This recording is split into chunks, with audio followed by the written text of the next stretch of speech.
Hello guys, welcome to my YouTube channel. तो आप हैं शिवानी सिंह के साथ में। तो आज हम बात करते हैं मराठा साम्राज्य के बारे में। मराठा साम्राज्य का संस्थापक कौन था और कौन इनसे रिलेटेड था और इन्होंने क्या क्या किया अपने समय में, और मराठा साम्राज्य में अंतिम शासक कौन बना, किसका पुत्र बना, उसके बारे में जानकारी लेते हैं। वहीं बात करते हैं अष्टप्रधान के बारे में कि अष्टप्रधान किसे कहा गया था, उसके बारे में भी बात करते हैं। और जो हमारा पानीपत का तृतीय युद्ध हुआ था उसको कौन था जिसने अपनी आंखों से देखा था। तो चलिए हेडिंग डालिए, मराठा साम्राज्य।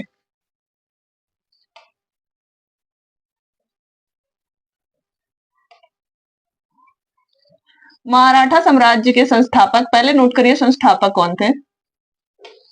इनके संस्थापक जो थे वो छत्रपति शिवाजी।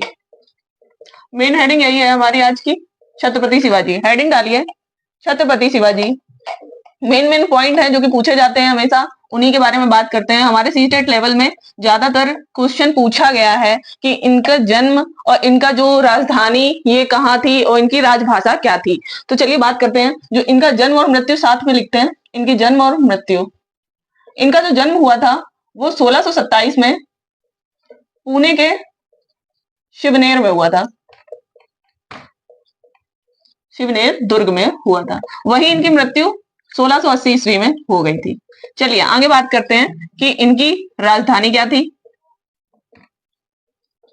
राजधानी इनकी रायगढ़ थी।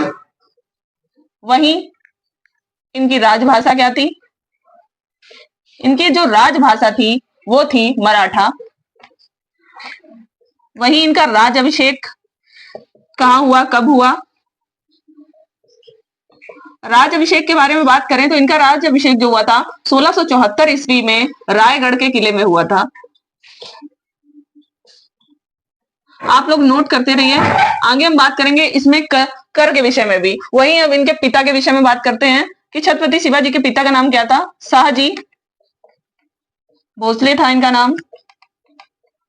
वहीं इनकी माता का नाम क्या था। इनकी माता जी का जो नाम था वो था जीजाबाई। इनके पिता का क्या, इनकी पत्नी का क्या नाम था। पिता तो नोट कर चुके हैं हम लोग। इनकी पत्नी का क्या नाम था। इनकी पत्नी का नाम था ताराबाई। और इनके जो पुत्र, जिन्हें हम अभी आगे इस टॉपिक पे बात करेंगे, इनके पुत्र के विषय में। इनका जो पुत्र था वही मराठा साम्राज्य का अंतिम शासक कहलाया था और वो इनके पुत्र का नाम था राजा राम द्वितीय, जो कि दूसरे नंबर का इनका पुत्र था। वैसे इनके एक और पुत्र था। इनके मतलब चार संतानें थी। जो वहां पे अंतिम शासक जो मराठा साम्राज्य का बना था वो था राजा राम द्वितीय। वहीं अब इसके आगे बात करते हैं कर के विषय में। ये चीज सुनने के हिसाब से, बाकी हम हेडिंग आपको लिखा देंगे, हेडिंग में नोट करा दूंगी।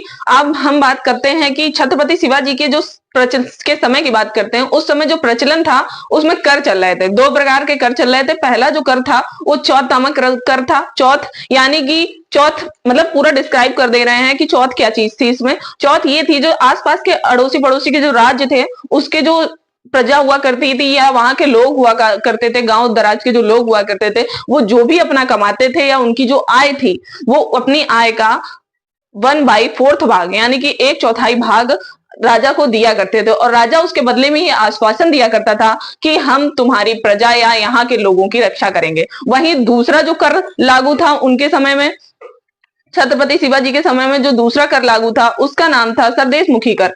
इस कर में जो मराठा साम्राज्य के लोग थे वो राजा को मराठा का राजा होने के नाते 1/10 मतलब कि अपने आय का 10वां भाग राजा को दिया करते थे। हेडिंग डाल दीजिए, दोनों ज्यादा अंदर डिस्क्राइब करने के लिए है नहीं, तो ये हेडिंग केवल नोट करिए जो इसमें उस समय में दो कर जो प्रचलन में थे वो क्या थे। तो पहला कर नोट कर लीजिए, चौथ नामक कर। वहीं दूसरा जो कर था वो था सरदेशमुखी कर। पहला है चौथ नामक कर, वहीं दूसरा है सरदेश मुखी नामक नामक कर। अब यही हम लोग बात करते हैं अष्टप्रधान। शिवाजी से रिलेटेड है इसलिए हम लोग बात करते हैं अष्टप्रधान। आप लोगों ने कई जगह सुना होगा अष्टप्रधान कोई चीज थी, तो वो अष्टप्रधान जो थे वो 8 लोगों को नियुक्ति पद के हिसाब से कहा गया था। वो इन्हीं के दरबार में शिवाजी ने अपने पद, अपनी सलाहकार, अपने खुद की सुविधाओं के लिए 8 लोगों को पद नियुक्त किए थे। उन 8 लोगों को ही अष्टप्रधान कहा गया है। वही बात करते हैं, हमारा जो आगे बढ़ते हैं कि बालाजी पेशवा के विषय में बात कर रहे हैं, तो जो बालाजी बाजीराव के विषय में बात करते हैं। बालाजी बाजीराव के विषय में बात करते हैं तो हम लोग जानते हैं कि बालाजी बाजीराव के समय में एक बहुत महत्वपूर्ण युद्ध हुआ था। उसके बारे में मैंने शुरुआत में ही डिटेल में बता दिया था कि पानीपत का तृतीय युद्ध जो हुआ था वो बालाजी बाजीराव के समय में ही हुआ था। चलिए नोट करते हैं। बालाजी बाजीराव के समय में महत्वपूर्ण युद्ध हुआ था। महत्वपूर्ण युद्ध हुआ था। महत्वपूर्ण युद्ध का नाम था पानीपत का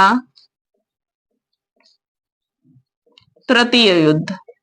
अब ये पूछते हैं पानीपत का तृतीय युद्ध कब हुआ था, तो पानीपत का तृतीय युद्ध जो हुआ था वो 1761 ईस्वी में हुआ था। ठीक है, ये नोट करने इंपॉर्टेंट क्वेश्चन है ये तो। ठीक है, वही बात करते हैं कि पानीपत का तृतीय युद्ध किसके मध्य हुआ था। ये बहुत इंपॉर्टेंट क्वेश्चन है। मराठा और अफगान के शासक अहमद शाह के बीच हुआ था। मराठा और अफगानी शासक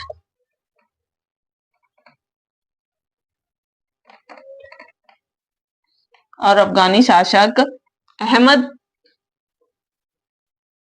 शाह के बीच हुआ था या के मध्य हुआ था। अब इसमें ये भी जान लेते हैं कि पानीपत का तृतीय युद्ध था वो कौन जीता था। जो पानीपत का तृतीय युद्ध था, तीसरा युद्ध जो हुआ था वो अफगानी शासक अहमद शाह जीत चुका था और यहीं से पतन हो चुका था हमारे मराठा साम्राज्य का। अफगानी शासक जीता था।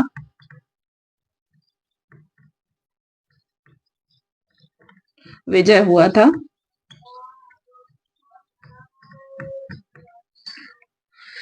वहीं आगे एक ये भी बात कर लेते हैं कि अफगानी शासक के विषय में बात कर ली, पानीपत के तृतीय युद्ध की बात हो ही रही है तो ये भी जानना आपका जरूरी है कि इस युद्ध को अपनी आंखों से देखने वाले पंडित काशीराम पंडित, पानीपत के तृतीय युद्ध को अपनी आंखों से देखने वाले, इन्होंने डिस्क्राइब किया था, बोला था, बताया है आके, मतलब देखने वाला। ठीक है, इन्होंने ही अपनी आंखों से देखा था। वहीं मराठा साम्राज्य, मराठा